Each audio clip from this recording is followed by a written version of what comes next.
माझी होशील का भाग 1. प्रेम म्हणजे प्रेम नक्की काय? प्रेमाचा नेमका अर्थ काय? गुगल म्हणतो प्रेम म्हणजे प्रीती, माया, मोह. पण सगळ्यांच्या प्रेमाचा अर्थ हाच असतो का? हो, पण मग काहींच्या मते प्रेम म्हणजे वासना असते. काहींसाठी प्रेम जगण्याचं साधन असतं, तर काहींसाठी मरण्याचं कारण. असं का? मग प्रेम म्हणजे नक्की काय? आपल्या भावनांच्या आश्चर्याचं स्थळ की नुसते फसवे मृगजळ? प्रेम खरंच आनंद देतं का, की फक्त आनंदाचे आमिष दाखवून दुःखाचे घास भरवते? हे प्रेम म्हणजे नेमकं आहे काय? कुणी करावं प्रेम? कुणावर करावं? का करावं? कसं करावं? प्रेम करण्याचं नेमकं वय तरी काय? प्रत्येक प्रेम यशस्वी होते का? आणि मुळात प्रेम यशस्वी होणे म्हणजे काय?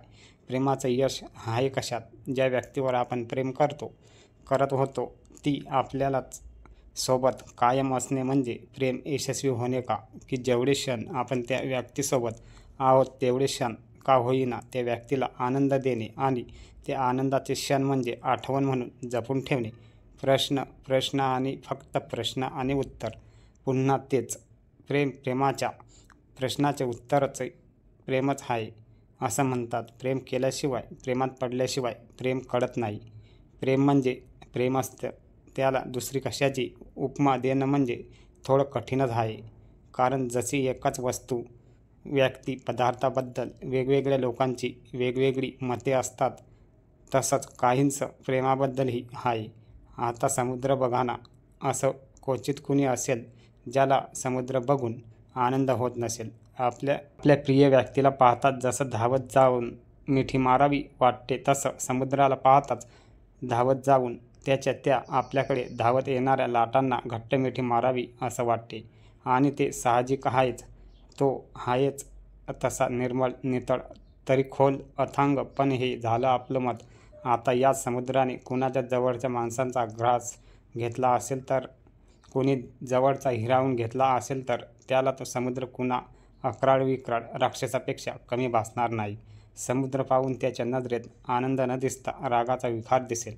प्रेमाचेही तसंच काहीच असतं. ज्याच्या त्याच्या आठवणी आणि भावनेनुसार प्रेम त्याला आनंददायी किंवा मृगजळ भासत असेल. प्रत्येकाची प्रेमाची भावना, धारणा आणि कामना वेगवेगळी असते आणि त्यातूनच प्रत्येकाचा त्याच्या प्रेमाचा अर्थ निघत असतो, बदलत असतो. मला विचारलं तर मी तर हेच सांगेल, प्रेम हे समुद्रासारखेच आहे.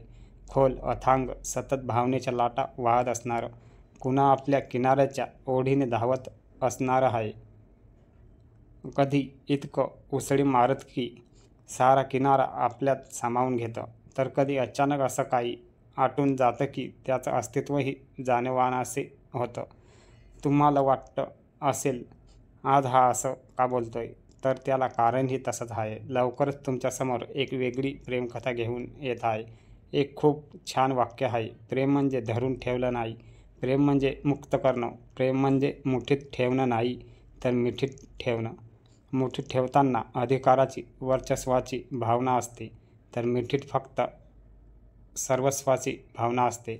आपण त्यांच्याच प्रेमाच्या मिठीत शिरतो जे आपले सर्वस्व असतात, आपले असतात. त्याच क्षणी आपण मिठीत बंदिस्त असूनही मुक्त असतो. अशीच ही मुक्त कथा आहे, मुक्त विचारांची कथा आहे. ही कथा आहे मानसी आणि तेजसची. मानसीची आणि तेजसची एका वळणावर भेटून आयुष्यभराचे वळण देऊन जाणारी ही कथा आहे. मानसी, तेजस आणि त्याच्यासोबत असणाऱ्या प्रत्येकाच्या आयुष्यातल्या प्रेमाची, त्याच्या लेखी असलेल्या प्रेमाच्या परिभाषेची. तर चला मग आता कथेला सुरुवात करूया. आज देसाई अपार्टमेंटमध्ये उत्साहाचं वातावरण आणि लगबग होती, आणि त्याला कारणच होती. देसाईची सगळ्यात लाडली बेटी, देसाई कुटुंबातील सेडेफड होती ती अहमदाबादचे प्रसिद्ध कापड व्यापारी जगदीशभाई देसाई यांची मुलगी आणि काहीच वेळातच सुरतचे हिरे व्यापारी मगनभाई मेहता यांची होणारी सूनबाई. आज तिच्या आयुष्यातला खूप आनंदाचा दिवस होता. तिचं लग्न होतं म्हणजे आहे तासाभरात. आणि ती सहज पाहिलं तरी दृष्ट लागावी अशी साज शृंगारात लग्नासाठी खास बनवून घेतलेला डिझायनर लेहंगा चोलीमध्ये कोणत्या हिरोईनपेक्षा कमी दिसत नव्हती. पायात झुमझुम करणारे घुंगराचे पैंजण, हिरे आणि सोन्याची ताराची कुजर असलेली खास डिझायनर लेंगा चोळी, गौरवर्ण अशा नाजूक कमरकटीवर नाजूक सोनसाखळी, गळ्यातही लेंगा चोळीला साजेसा असा डायमंड सेट, भारी छोटीशी बिंदी आणि भांग्यात एक छानशी मांसबिंदी. पाहताच क्षणी दुष्ट लागेल म्हणून नकळत कुणाला दिसू नये असा डाव्या कानाच्या मागे लावलेला टीट. साऱ्यांच्या चेहऱ्यावर आनंद ओसंडून वाहत होता, पण तिच्या चेहऱ्यावर मात्र ना आनंद ना दुःख, पण एक मंद स्मित होतं. गहिरे आणि काहींचे पारणीदार असलेले डोळे बरंच काही सांगून जात होते. तिच्या मनात नक्की काय चाललंय यावरून काहींची कुजबूज होती, तर काही स्वतःच्या अनुभवावरून सांगत होते की आता काही वेळात लग्न आहे ना, मग मुलींना होतं असं. खरं काय ते तिला माहीत होतं, आणि तिच्याखेरीज ज्यांना माहीत होतं त्यातलं कुणी आज काही बोलेल असं वाटलं नव्हतं. त्यामुळे तिची कितीही इच्छा असली तरी ती आता काहीच बोलू शकणार नव्हती. आणि हे लग्न पार पडणार होतं त्यांच्याशिवाय. गेले 2 दिवस नाही 2 महिने, कदाचित त्याहून जास्तच देसाई अपार्टमेंटमध्ये धामधूम सुरू होती. देसाई कुटुंबातलं शेळेफळ, सर्वांची लाडलीच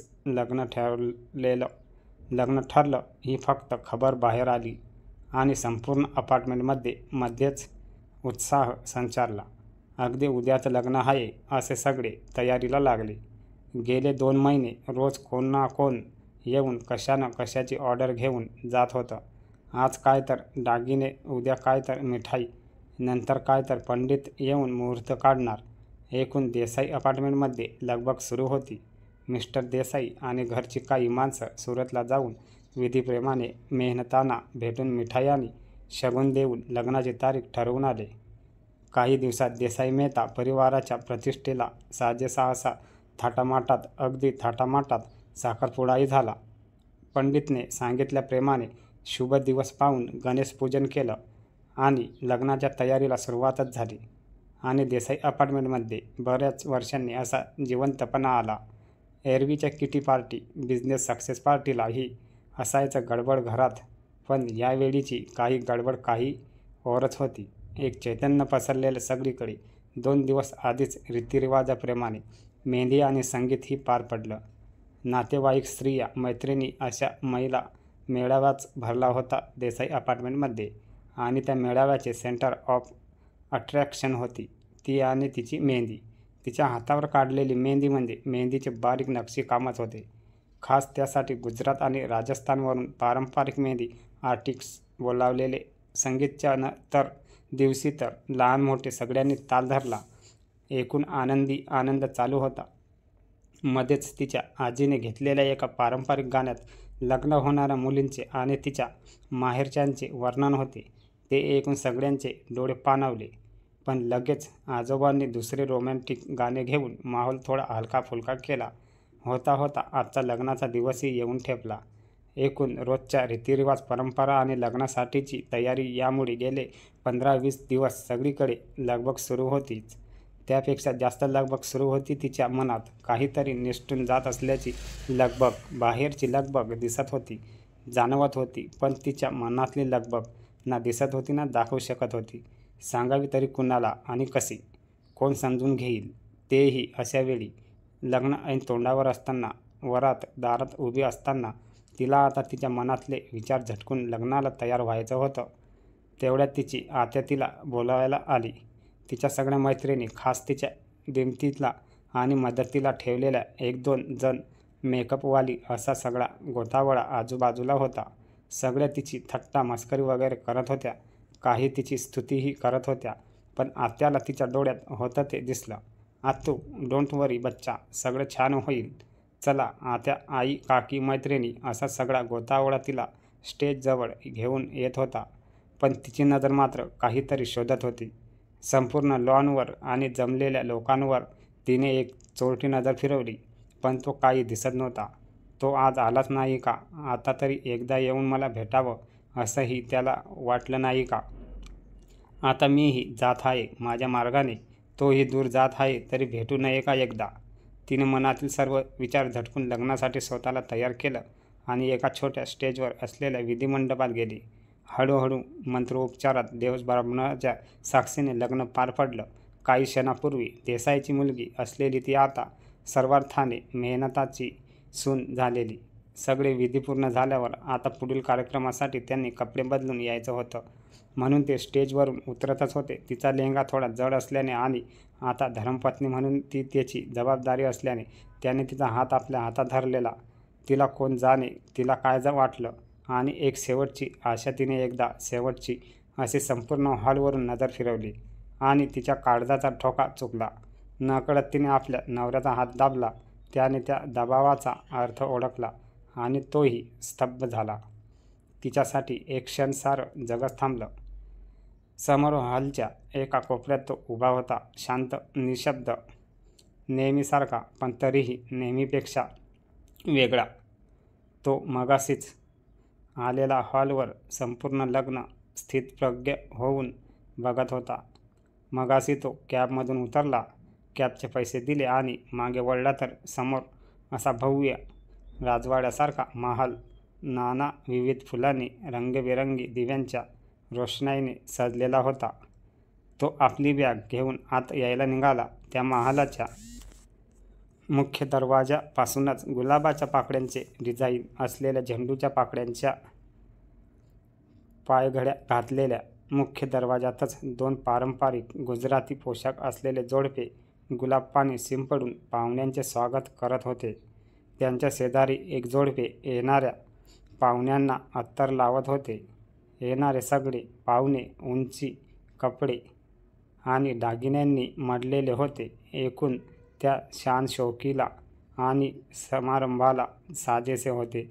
तो आत आला तसे सवयी प्रेमाने त्याच्याही अंगावर गुलाब पाणी शिंपडले, अत्तर लावले, पण कुठेतरी साध्या जीन्स पॅन्ट, टी शर्ट आणि जॅकेटमधल्या त्याला पाहून ती स्वागत करणारी जोडपी चपापली. अगदी उंची बासमती तांदळात अचानक टपोरा खडा दिसावा तसे, पण त्यांनी ते दाखवून दिलं नाही. तो आत आला. संपूर्ण वाटेवर मखमलच्या पायघड्या होत्या. जवळच सुवासिक पाण्याचे कारंजे उडत होते. त्याच्या तुषारांनी संपूर्ण परिसरात घमघमाट पसरलेला. बाहेर होती त्यातून अधिक रोषणाई आत होती.